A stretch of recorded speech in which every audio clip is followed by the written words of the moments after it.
Hawaii's Plantation Village is an outdoor museum. We showcase the history of Hawaii's immigrant people. The first people to come to Hawaii to work on the sugar plantations be the Chinese, the Japanese, the Hawaiians, the Puerto Ricans, the Portuguese, Okinawans, Koreans, Filipinos. So 4 years ago when I took this job, I didn't realize that I'd be dealing with ghosts or spirits or whatever you want to call them. I didn't necessarily believe in them, but I hadn't had much experience. But in the 4 years that I've been here, I've really had to confront them and deal with them because sometimes they cause problems. But the story here is the people at the Hawaiian Plantation Village always left a Japanese doll in the house, and every day, the next day they come back, the doll was out on the ground. It wasn't here, it was elsewhere. And every time they come through here, the little kids will be talking to someone that their parents can't see. So they would ask, who are you talking to? They would say either a little boy or a little girl, and they're standing right there. Don't you see them? No.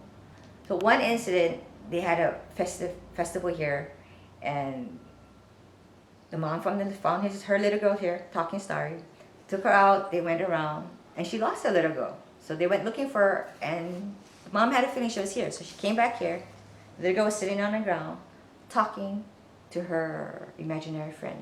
And she's like, Mommy, don't you see? I'm talking to the kid. He's right here. He's right here.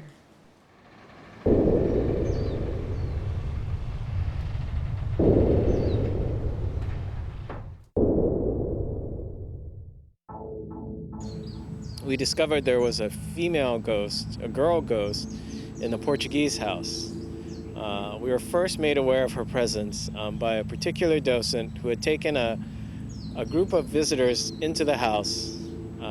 It was a couple and their young son, about 11 or 12, and they went through the house, they went through the next house, and at the next house she said, do you guys have any questions?